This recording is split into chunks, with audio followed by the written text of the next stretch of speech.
I pray to the divinity in you. I'll give you 10 minutes for questions. Yes.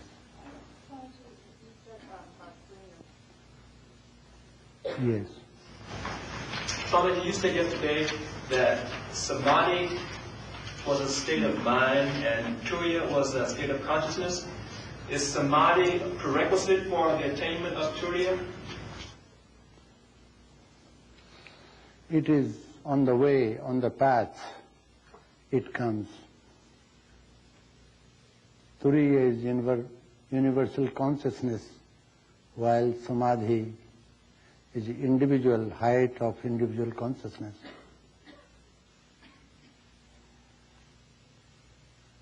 Yes. You said yesterday that shortest cut to enlightenment is to get rid of the ego. Could you please tell us how to do that? Even if I tell you, you will not follow it. But I will. Yes.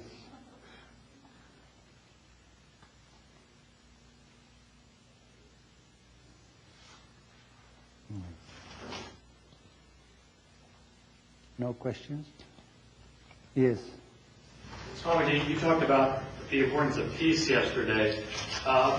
Is it important for us as individuals to be involved in peace on a national, international level? If you have capacity and if you are able to do that, you should.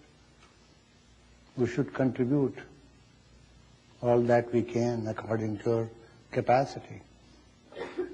But first of all, we should learn to be in peace with us, with ourselves, before we talk of peace in the external world. Our own thought pollution has disturbed the world. So individual should take care of his individuality before he talks of cosmic problems.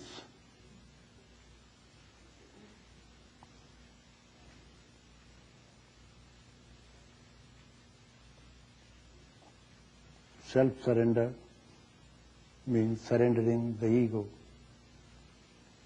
leads to a height of self-realization, and self-surrender is considered to be highest of all yogas, where you learn to surrender yourself in front of the mighty consciousness. I am thine, and watching your ego. If ego is properly purified and tamed, well polished, such a ego helps. But it's ego that creates boundary around yourself and giving you status of individuality. When you learn to understand that ego is contracting your personality, is hindering in the expansion of your personality, then you learn to surrender that ego. For learning to surrender your ego, you have to be constantly vigilant. And it can be done. Yes. Yes. Artificially, when they anesthetize the person, is it also a deep sleep, or because there is no conscious at the time? No. That's not deep sleep.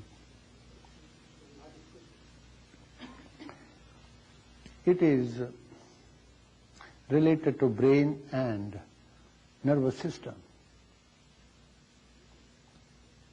It is not related to the mind. And it's just like, that you want to force somebody to be still. You tie him on the trunk of the tree and say, be still. You see.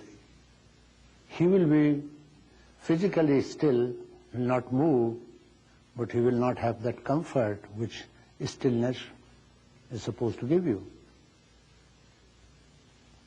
Anesthesia is used for removing the pain. You see, it just disconnects you from your sensory nerves and paralyzes your autonomic nervous system for some time so that you don't feel pain. Pain is still there, yet you don't feel. No. To be unconscious is not the aim of yoga science. To remain fully conscious and aware of the reality is aim of the yoga science.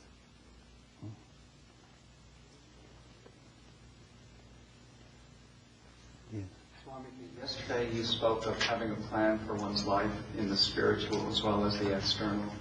How should one go about constructing such a plan? We are going to explain that. That's what the subject matter is. Today we will discuss Vaishvanara, the gross world, the world outside us, external world. How to deal with the external world, and if properly not dealt, how does it affect our inner situation, inner condition, and how do we strengthen attachment to the things of the world which are fleeting fast, which are moving, which are subject to change, death and decay. What should be our attitude towards the world, external world? We have to live in this world, the world of ours. Let us analyze that. How to live in the external world. We need two things. First, we need to have a concept. Unless we build a concept on solid footing, we cannot be successful. So all our concepts should be filtered well, and we have to have a personal philosophy which does not create barriers for us in our path, in the search, in the enlightenment. We have to understand that concept should be built first. What should be the concept? Without concept, even if you do good deeds,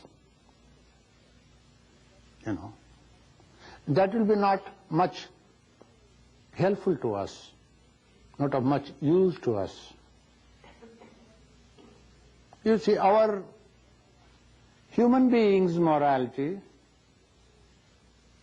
is being preserved by the gun today. Remove army and police force, and next day you will find, 50% of human beings are killed.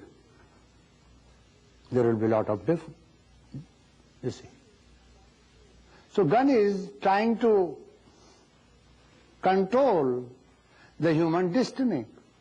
It means we are still primitive. It means we are not aware of the human beings around us. We don't have love for others. We don't have love for ourselves. We are selfish beings, and we are called talking animals. Therefore, we have to understand individually, we all have to have that responsibility of creating good atmosphere by understanding our own self. And in the external world, karma seems to be inevitable law.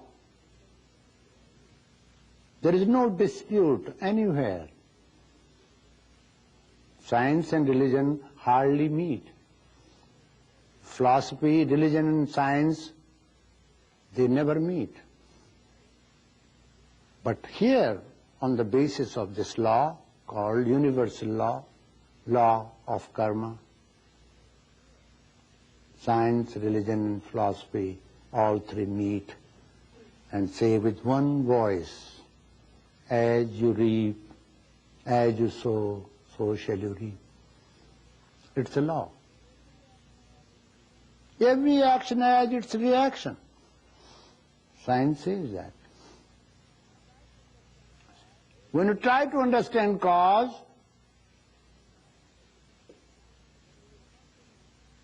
then you will come to know that it's not something mysterious. You can shape your whole life. You can guide your whole life towards your goal. It depends whether you have built your philosophy or not. You all are thinkers, but you have not built your philosophy. A philosophy of individual life is like a pada that is explained in this Mandukya Upanishad. You see, we'll discuss that. First of all, let us understand, if we are trying to understand the external world by Swanara, we have to learn to understand how a human being functions in the world. What is that law we are talking of? And for a common man, it becomes difficult, hard to understand this. That you can never live without doing actions. Not possible. Even if you renounce home, all that you have, yet you have to do actions. You cannot live without doing actions. You are not like a dry leaf, being swayed by the storm, making certain figures in the space. You don't do like that. You are a human being. Before you do any action, there is a thought. Your thought is virtually action in a subtle world. Before tree comes, before the seed sprouts,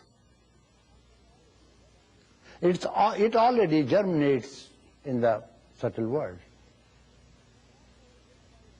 So when you talk about your karma, you should know that your karma or your action is virtually a thought. Thought mingled with emotion, thought mingled with doubt, thought mingled with desire, want. You see, I like to do something. There is no intensity in my liking. When I say I have to do it, you see, it means I have within myself decided to do something with all my might. So when you are doing actions, because you cannot live without doing actions, then comes another step. That another step is called duty. Who gives you this duty you are talking today?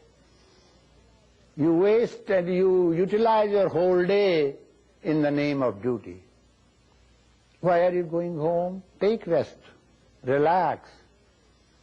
No, I have to go home. This is my duty. You always talk about your duty. Your life is duty-oriented. You see? Duty towards your people, but who created these duties for you? You assume these duties. By nature you assume the duties. This is my duty and this is not my duty. Then follow your actions. You act according to your assumption. You assume certain duties, you work hard to accomplish those duties, but those duties are assumed by you. And you cannot live without doing actions. You have to do some actions. Now, you will know something, that in this whole universe, why a human being should do a duty? Animal is not responsible for doing its duty. Why we human beings should take responsibility of doing our duties? Because in the cycle of the evolution,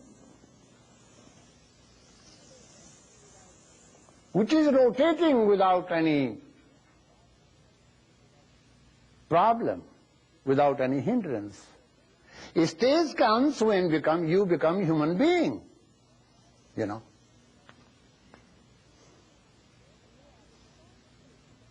You are responsible then to do your duties. We all function according to our duties. We do karmas. In other worlds, like animal world, animal is doing its duty, you know. But animal is being controlled by the nature, while human being is not controlled by the nature. He has his free will, he assumes his duties. Animal is not responsible for anything because animal is not free. Now, you have two things. You have to do your duty with full responsibility, being conscious of the idea that you cannot live without doing your duty, first thing. Now, you have to do your duty the way you have assumed. Before you were born, in a particular family, the family was there, the society was there, the country was there, the nation was there. What is your duty? Your duty is to see your people at home, for home is a nucleus, and society is its expansion. So that duty you perform towards the society, you have to do. Yes. The great scriptures like Bhagavad Gita says, you can renounce your personal duties.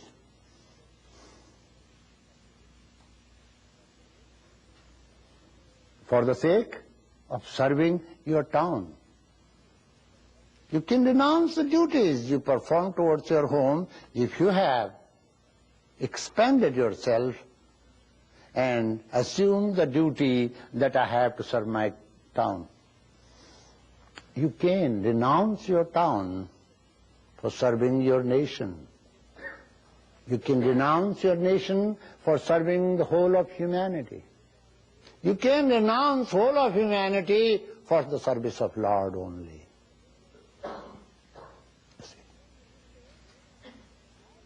This way, this is also personal evolution.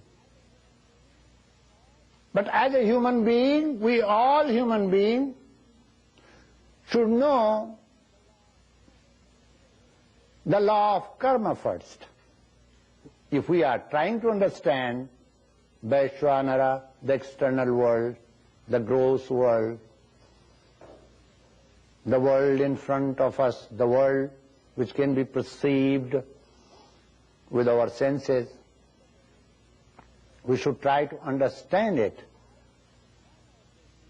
How to perform our duties towards the people around us, towards our nation, There should not be disagreement between your performance and aim of life. Don't forget this. The conflict comes when you are indulged too much in the world, forgetting the aim of life. Aim of life is not to see only one aspect of life. This is only one aspect of life. You see, external world. How to live in the external world? What is the art of living in the external world? If you are skilled, you can be successful, but you are not complete. You see. Now there comes problem. You see. You want to be successful in the external world. That success is not properly interpreted. Suppose you have $2 million and others do not have so much. If you have 5 houses and others do not have 5 houses, have only 1 house. Do you think it is a progress? For many of you, it is a progress. You are very successful. You see. But this success is not very healthy success for you because it does not relate, your success is not related to your goal of life. What is your goal of life? Perhaps you are forgetting the goal of life. There is one intoxication which is really greater than any other intoxication. Liquor, nirvana, any drugs? No. Workaholism is another great intoxication, heavy intoxication. You see, it's directly related to the ego, where you do not know then, you do not understand what you are doing. I have seen a father who had 4 children, and 3 children did not know him. By chance, one day when he was sleeping, one of the children got up, you see, and said, "Mama, who is this sleeping next to you?" Because he used to come home late, and early in the morning, he used to leave his home. Work, work, work. When you enter into self-created competition, you may achieve something, a status in society, but that skill which you are using to attain that status,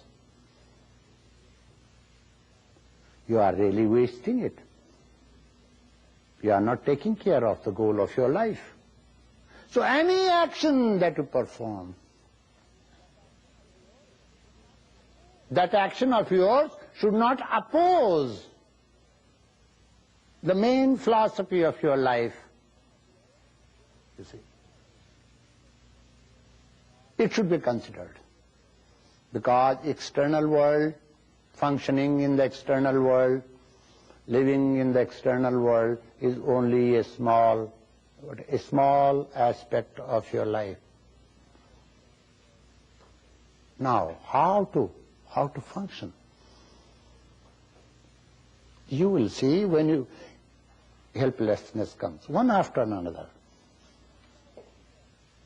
You cannot live without doing action, and you have to perform the action, and when you perform the action, you are bound to reap the fruits of your action.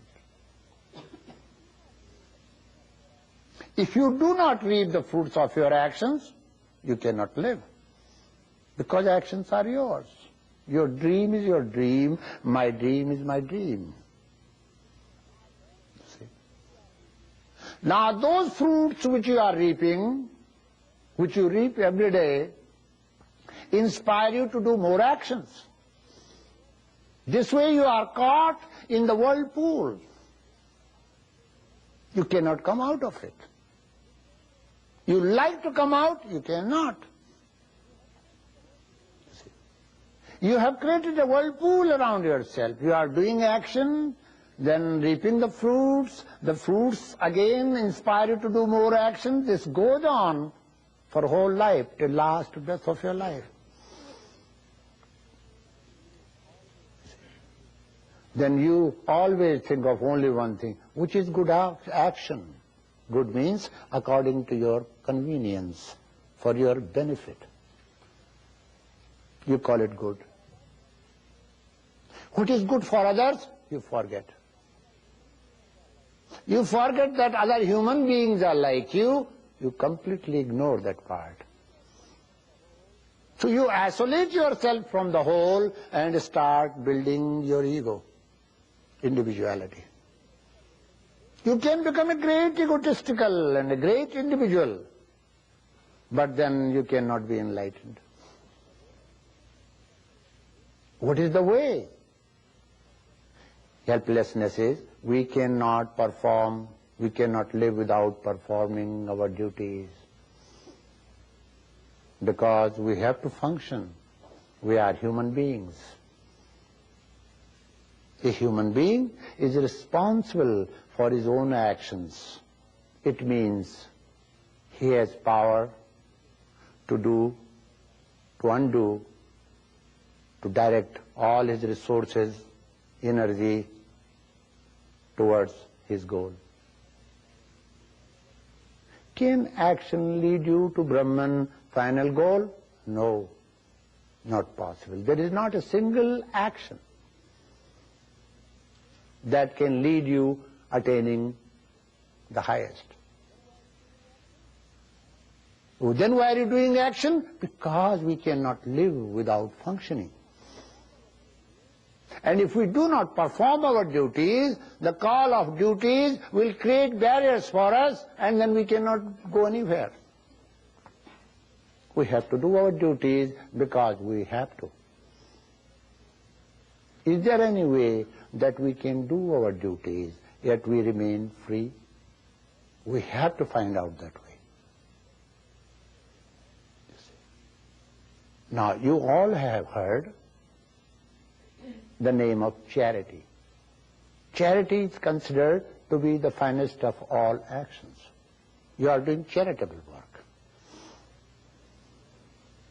But if you are doing charitable work, by being egotistical, that others will adore me, revere me, call me a great man because I am doing something good, then that is not charitable work. Many people do charitable work to satisfy their egotistical whims, for name. Many people do charity because they have been told, if you do something here, in next life you will get something there. But if you, fortunate, do charity for right reason, well, I am holding so much money. Holding is not good. What right do I have to deprive others and hold? Let me renounce all this for the good of others. When this feeling comes, when this thought comes, when you understand this formula, then you start doing charity. Such a charity is definitely helpful in the path of unfoldment, in the path of enlightenment. Because then you understand that I cannot live without doing actions. It's a must. I have to reap the fruits of action. This is also true. But I have to offer those fruits of actions for the sake of others, because they create bondage for me. So what is law? Law is giving. Law of life is giving, not taking. And that's what you call it love. The moment you understand that the real key of action and duty is in love, then you are free. You do your duties with love and you are free. Then there will be no stress. Why world is going towards stress today? Because we all are functioning like robots, mechanical. All our research is materially oriented research. Finally, gives us discontent. We lose all that we have and acquire that something which we do not need. Stress. You see. We form the habits which are very injurious for us. And they are our own deeds. And you know how powerful the habits are? If you analyze, you'll come to know it's a habit.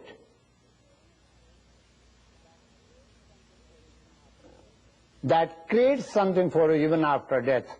You don't go to hell and heaven, but you remain in your own habit patterns. Many of you aspire to go to hell and heaven. According to your actions, which create habit patterns. It means there is no hell, no heaven, but your own habit patterns. There is no such office which creates something for you, but your own habit patterns. You see.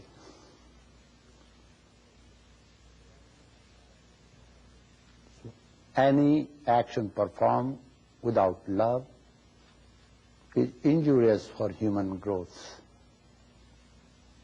Now, what is that love? That step which leads you to the next step of life. Freedom from the bondage of karma first in the external world. You have to learn to be free because you are constantly creating a bondage for yourself. And you cannot help if you do not function, if you do not do your actions, if you do not do your duties. You have to do your duties and you have to reap the fruits of your duties. And those duties make you slave. You are a slave of your duty. Accept it. How to be free? Unless you learn to do your duty effectively, skillfully, freely, lovingly, and happily, you cannot understand the mystery. And it can be understood in a 1 second's time. Well, I cannot live without doing my duties. I have to, because I am a human being. Let me learn to offer the fruits of my actions for others. Others means whom? Not for the strangers. Nobody does that. For the people with whom you live, your family members. Suppose we are in a family, if we all learn and decide that we will work for each other, everyone will be free. I am working for you, I am not in the bondage. You are working for me, you are not in the bondage. There will be harmony. The home in which you live is a miniature universe, a training ground where you learn how to be free from the laws of the universe. You are only dealing with the gross aspect of life, Vaiswanara, in the first mantra. You have not attained anything as yet. This makes you aware that learning to do your duty effectively, freely, happily, skillfully, and lovingly is the only way. And what is important in that? Important is renunciation. In your whole life, what is renunciation? You see, you will find renunciation is very important. If you do not renounce that you have in your breath, how can you receive the fresh air? You will have to learn the law of renunciation. Very important. Don't be afraid of this law. It's a great law that makes you cheerful, free, and happy all the time.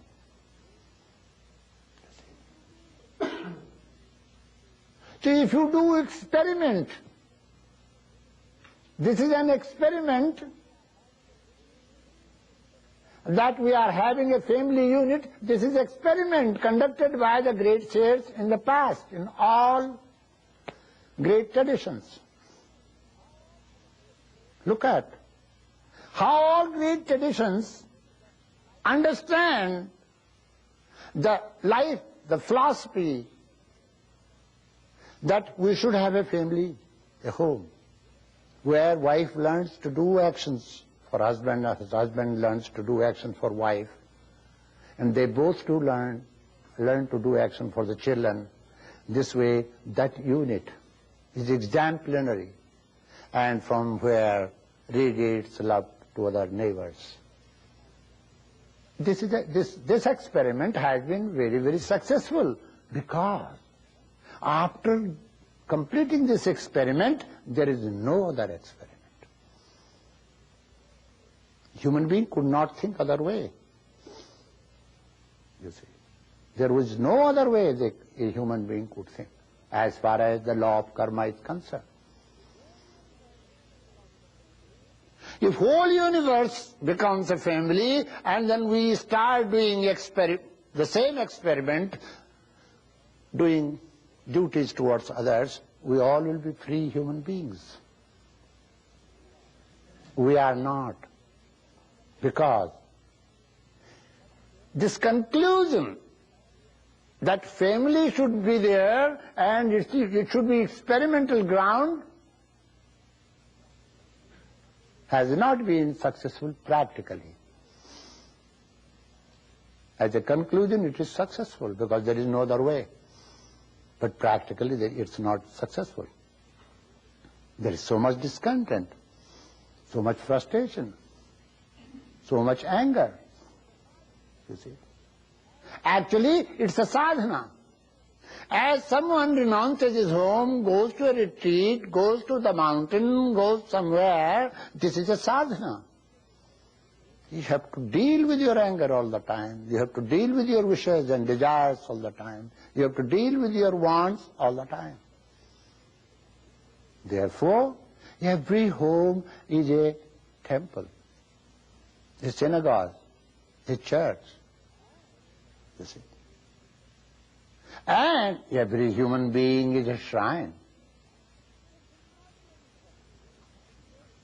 There should not be any frustration. It's a sadhana. We have to do this sadhana. There is no other way for us. You see. So when the ancients came to a conclusion that there should be a family life, there should be a home, and that all the members of that home should learn to work for each other without any reservation, without anything. And let this home expand itself to the universe, and let whole universe become homes. That was the cry of the Upanishadic seers. Vasudhaiva Kutumbakam. Whole universe is the family, and we are the members of that family. Let us work for each other exactly the way a family member works for other members of the family. We have not yet completed the first step, first pada.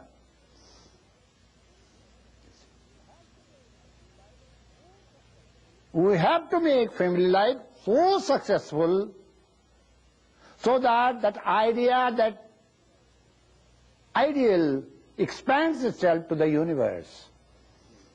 Then we will be all Jivan Muktas.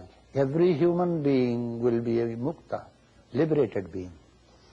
We don't have to go for liberation to any mountain retreat, to any temple, to any Swami, to any yogi. We all will be Swamis, we all will be yogis.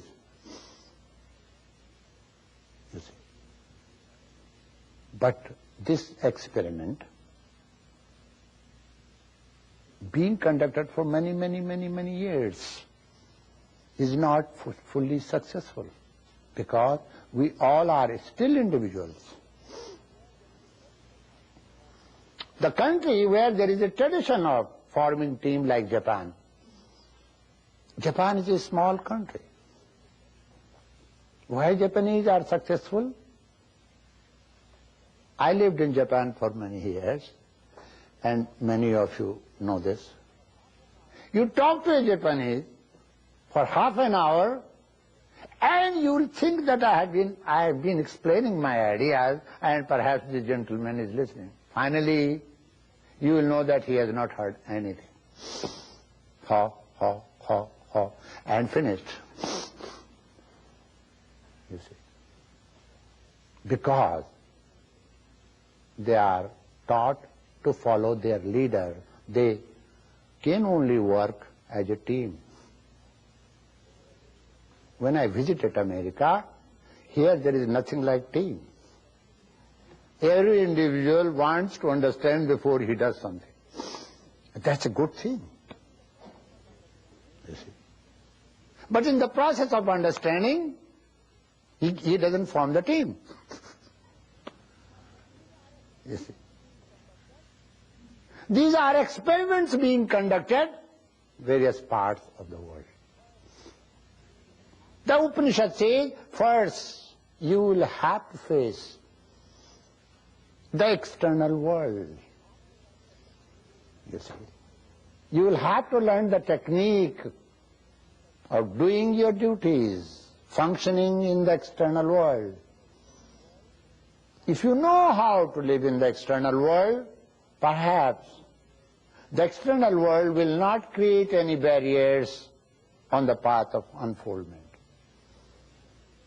Can external world help you in attaining the goal of life? Yes and no, both. If external world does not create problem for you, then it is help. If external world creates problem for you, it's impossible for you to do something. Suppose I am here. If you all decide that Swamiji should not meditate, I cannot. You'll kick me from this side. You'll give me blow from other side. You'll create hindrances for me. How can I meditate?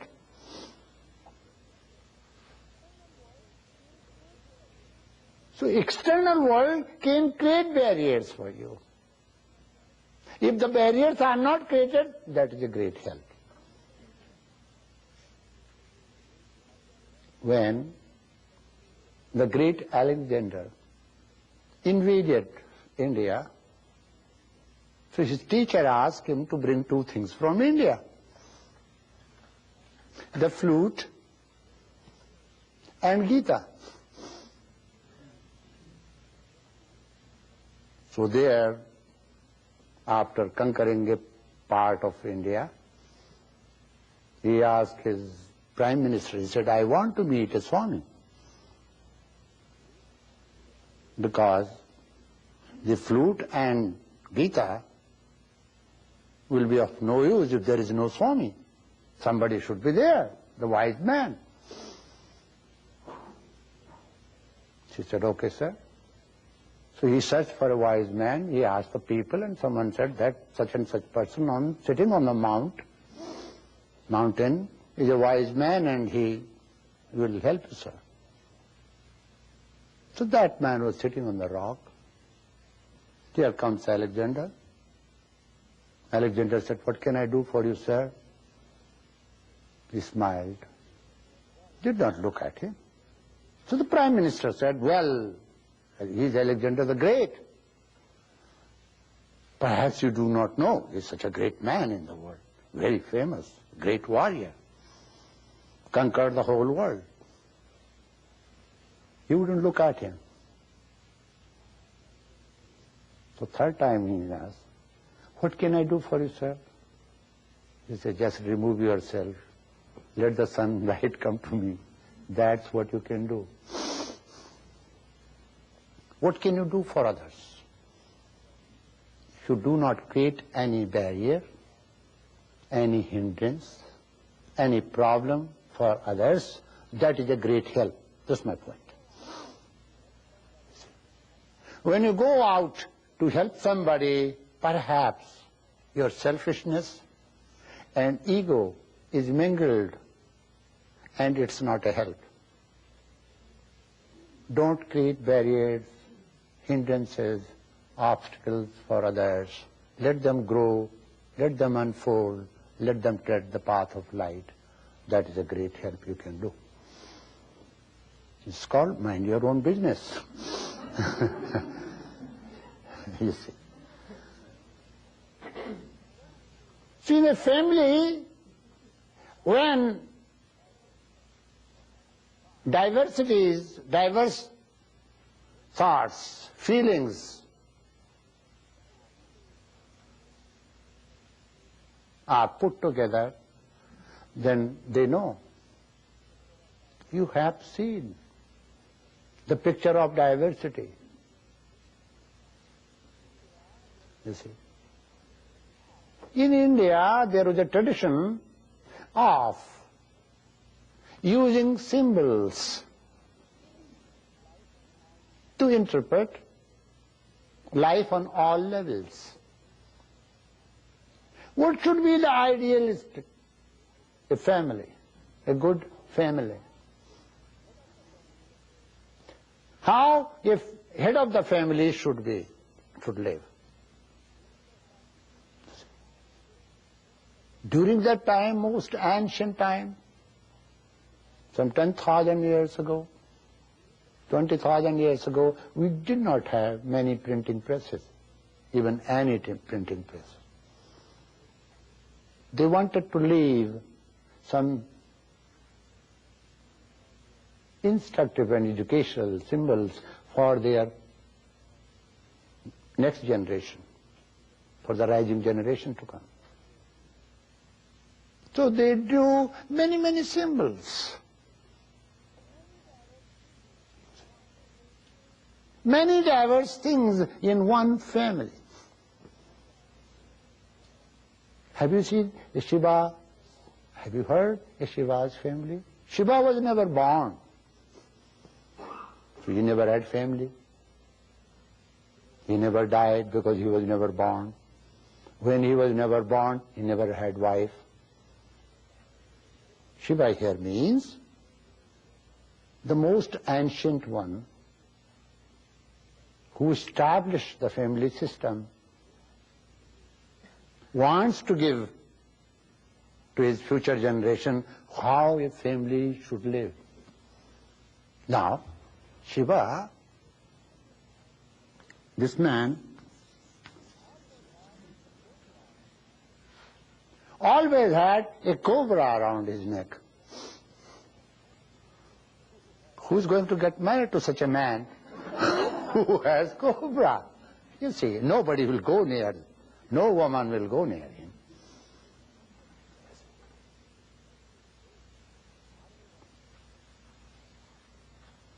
Parvati is concerned, had, you see, next to her bull. Parvati had tiger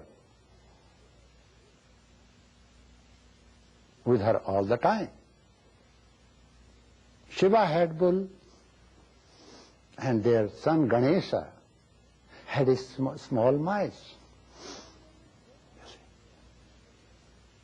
And they lived very peacefully in the family. Tiger living with the bull, snake living with the mice, And there was never any disturbance, and that family was considered to be very ideal family. This is called unity in diversity. This is a symbol they left for their rising generation in future.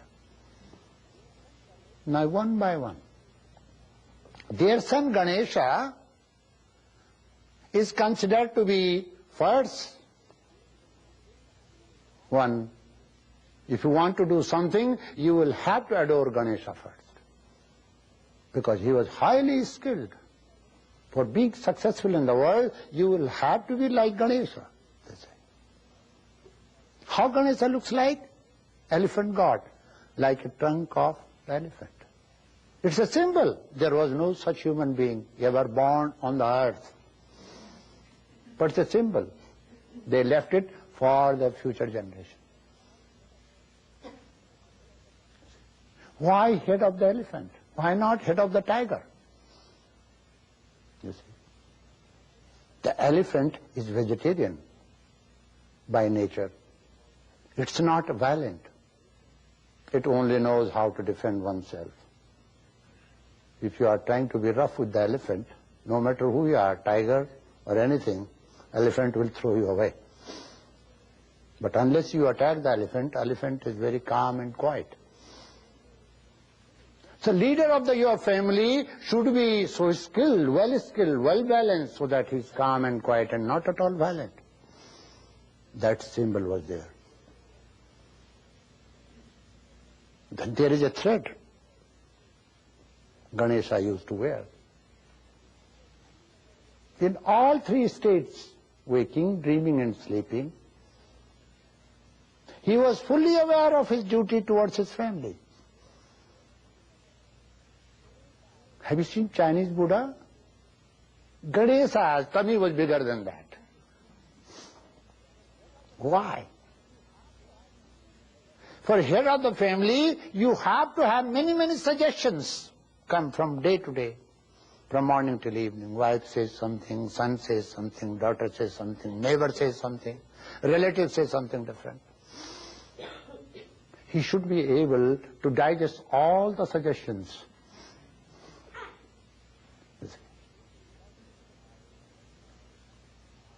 Now, you like to have a bike, motorbike, car, you see, a small plane for your use. He also needed, but he selected mice. What mice would do? Whenever by chance head of the family get entangled in the network of that family life, Ganesha would cut, that mice will cut the threads and make him free. This is called symbolic.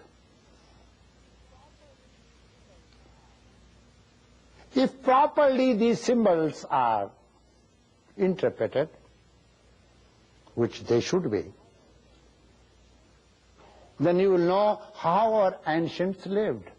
From the very beginning, the ancients knew that future generation, the rising generation, our children in future, human beings, will have to face this problem of diversity in life. The father is having, you see, cobra, the son is having mice, father is having a bull, wife is having, mother is having tiger, yet they live in the hopes, same family with all great harmony. This predicts human beings' life also.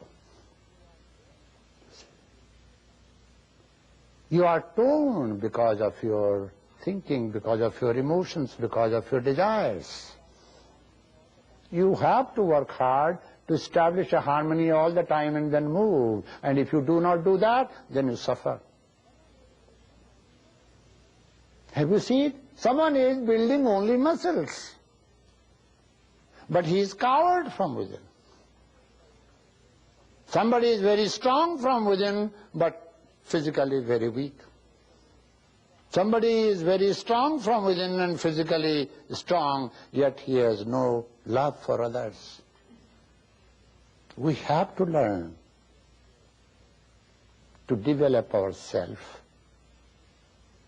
you see, from all sides, harmoniously.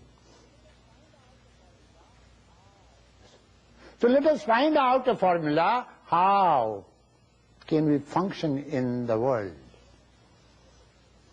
And let us start making experiments. Do it once, twice, and thrice.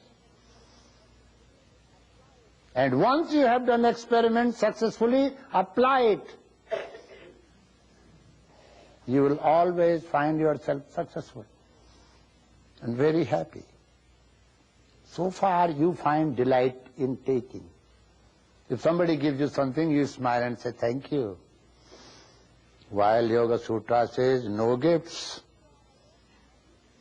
You see, it means you are a yogi, not yogi. If somebody gives something, you definitely say, thank you very much. I like this gift. And yet yoga says, yoga science says, no gifts. Don't take any gifts from anybody. So far you have learnt only one thing. Give me something, wanting to have something, and other give something and you feel delight. Why do you not make experiment in your life and at home, not with outsiders? It's not possible. Because you will not identify yourself with the outsider. At home, learn to give. Do it 2, 3, 4 times experiment. Do something for your wife without her asking. Do something for children. You see. This way you will be expanding your consciousness. They have not to ask you. You better find out what they need and just do it. Learn this habit. What will happen? Instead of becoming beggar, that I need something, somebody gives me something and I feel delight, you improve and you learn to give, and that makes you generous, that gives you freedom from the bondage you have been constantly creating, consciously and unconsciously, and that is the only one way of dealing with the law of karma. There is no other way. The ancients said, no, there is no other way.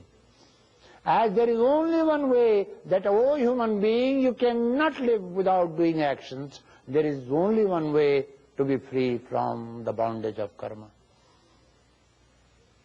And that freedom will come when you learn to give. Give to your people whom you consider they are yours, towards whom you have assumed duties. Anyone. Learn to do it from your family, with all the members of your family. When you are selfless, then what happens to you? You don't expect from others. You just watch your actions. You see that you are being selfless. That will give you personal freedom. That will purify the way of soul. That will help you in unfolding the way of life. There is no other way for having freedom from the bondage of karma. O man, do your duties selflessly, lovingly, skillfully, effectively, freely and happily, and give all the fruits that you can to the members of your family towards whom you have to give, and find delight.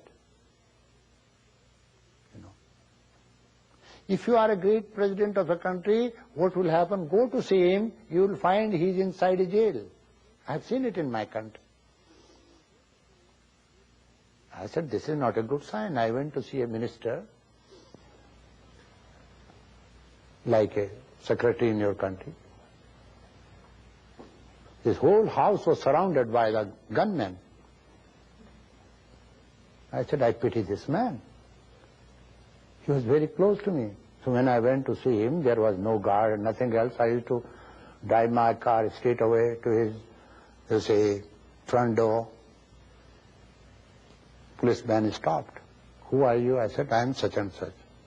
Do you have any appointment? I said, I don't need appointment. He is my great friend. No, you have to have appointment. I said, go and talk to him. He said, no. He didn't allow me to meet him. I telephoned him. It took him 7 days to fix up the appointment because that order that allowed his friend of mine to come and see me, it took 7 days from the main minister to come out to the guard. By that time I left for Rishikesh. What a miserable situation we create for ourselves. You see. We are not living in a nice world, I'm telling you. I thought the world is free from wars after Second War, because I remember what happened in Second War. But I think now there is war in every home. Homes were peaceful before, 50 years before. There is turmoil in every home, there is divorce in every home, there is misunderstanding in every home, everybody is irresponsible. So the day we understand the law of karma and know that nothing is possible without doing our duties, then we also learn the law of giving. Then we learn that after giving comes freedom. Let you do your duties, but let you learn to give the fruits of your actions, because those fruits will inspire you to do more duties, and there is no end, and you can never come out of that. This is only about the Vaiswanara, which is only one pada. Pada means foot, but it's not like 4 feet of a cow, quarter of a dollar.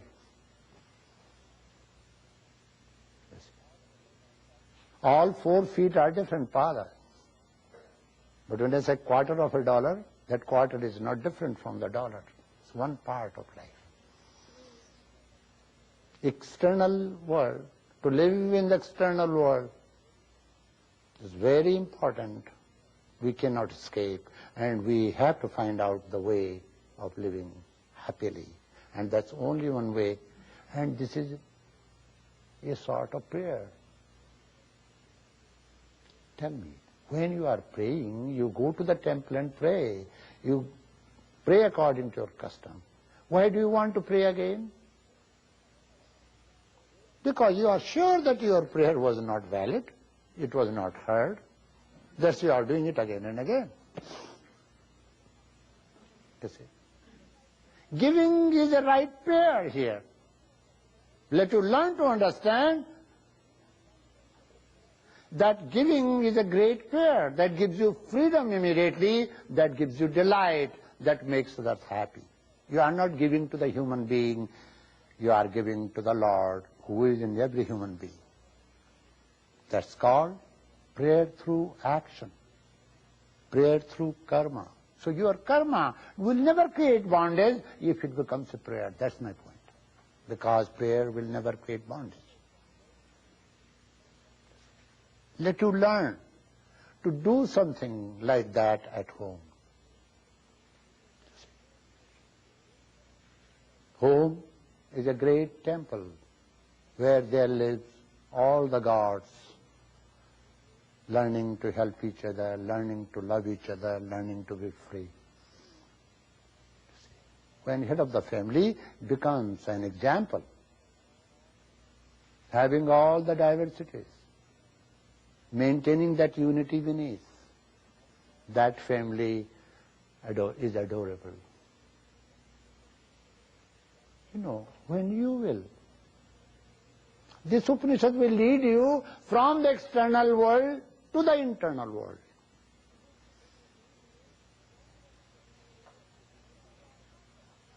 You are not satisfied with the idea that God is everywhere, you know it. Your Bible says. Which is that Bible which does not say this? Why are you running around in the world, going to this temple, going to this synagogue, going to this church? Why? Because you have not been trained to understand that Lord is within you. You think you are very small, so you think God is also small. How such a big God, great God can live in such a small man? You always think.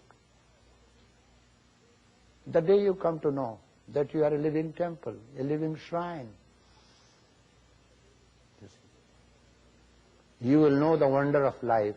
There are not only 7 wonders or 8 wonders in the world. The greatest of all wonders, wonder of wonders, is one wonder. That wonder is, this finite human being, vessel, has got infinity within, and he moves everywhere, and infinity moves with him. What a great thing. That's why human being is considered to be great. According to Quran, he is called Ashraful Makhlukat, highest of all creatures. For him there is joy in abundance. In the Bible he is called. He has been created. You see, exactly the way God created himself. You see. The day we come to know that we are shrine, there will be joy. God is in me. This Upanishad is leading you from the external world to the internal world, from gross to subtle. When we will understand and compare this gross world, the waking state, with Tejasa, Vaishwanara with Tejasa, it will be more interesting to understand. Do you think that dreams are not true? You see. Then what is true? This waking state is also not true. Because 8 hours, you work hard, then you go to dreaming state, and then you go to sleeping state. In 24 hours time, you sleep and you dream. Why do you ignore that reality? Why dream is not true, and why sleeping is not true? Why this waking state alone is true? When you try to compare dreaming reality with so-called reality of waking state, then you will come to know this is also a dream. A dream that lasts for a little bit longer time than the actual dream we experience. So today you have known how to deal and cope with the human helplessness that is called action. Without it, without which there is no progress. There will be barrier, there will be bondage, and without freedom you cannot attain the next step. Then we will find out what dream means to us. Why do we dream? Is it necessary for us to dream? I think for knowing reality, we should dream. So that we understand this waking state, a bigger dream, how it is compared with the dream, what is the reason of this dream, why do we dream, how dream comforts, can dream be therapeutic? How dream express ourselves, give us account every day when we dream. What is that which is called sleep, deep sleep? Very interesting subject. It is not leading you to the external world, it is leading you to the internal world. There are definitely two philosophies. A philosophy that goes from gross to grosser and then to grossest. philosophy that leads you from gross to subtler, that's the subtlest aspect. Mandukya Upanishad doesn't talk much about God. It's a very practical Upanishad. It directly leads you to your innermost center of consciousness, from where consciousness flows eternally, and gives you freedom. You see, I leave you here. Hope you study first or second mantras so that I can talk to you, then you understand. Sometimes I feel perhaps you are not understanding.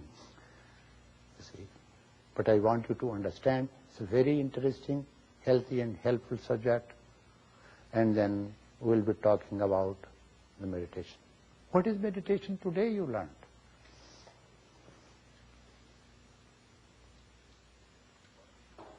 Today's meditation teaches you meditation in action.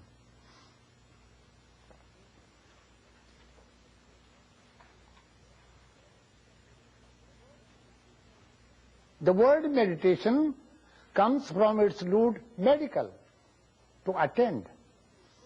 As a doctor, a good doctor attends seriously, lovingly his patient.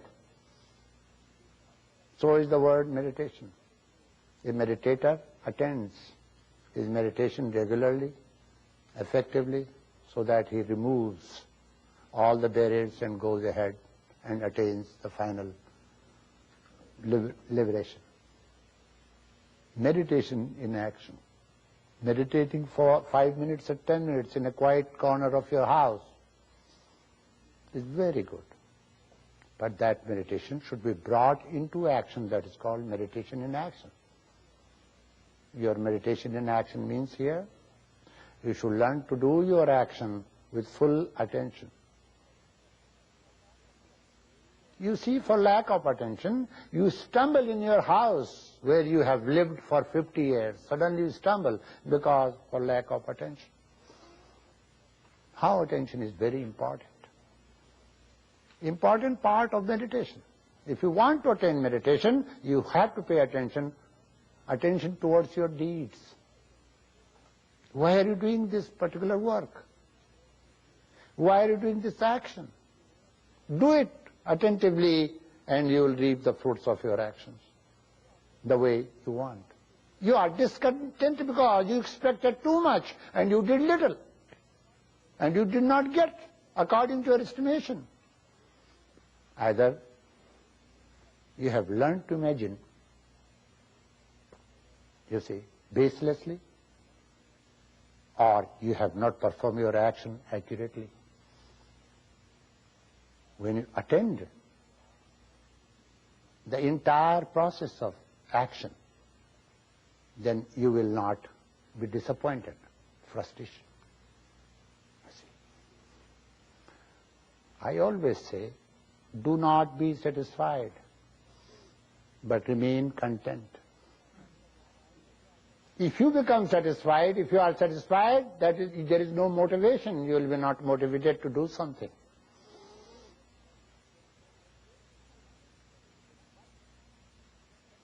But satisfaction, dissatisfaction comes when you start doing something. Contentment comes when you have already done something. Most of us aspire to do something, expect to do something, and do not do it with our full attention, and do not reap the fruits of actions according to our desire. What we get? We get frustrated, discontent. Well, action has been performed, you cannot do anything. Why are you discontent? It's my habit, people say. To remain discontent, frustrated, will create many, many diseases, will make you sick, will rob your cheerfulness and will rob your peace. Therefore, learn to be content and pay attention when you perform your action again, that you will do it with full attention. You will find you have improved in all fields. If you are a doctor, if you are a scientist, if you are an accountant, if you are a yogi, whatever you do it with full attention. And this is first step in the path of meditation in action. I have to explain to you another 6 methods of meditation.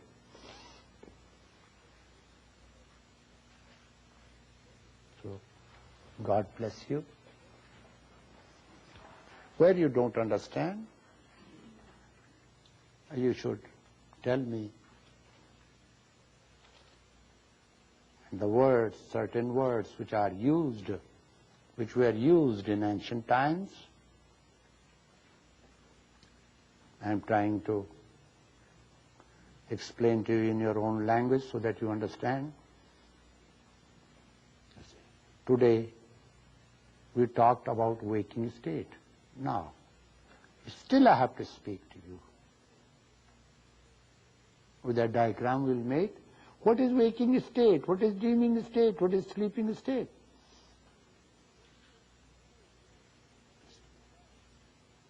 Then you will enjoy the subject and know about your individual soul well, and how individual soul is related to the cosmic soul. And what is that liberation, moksha? What is it called? Is it possible for us to be liberated? I say yes, right now. So, God bless you. Peace.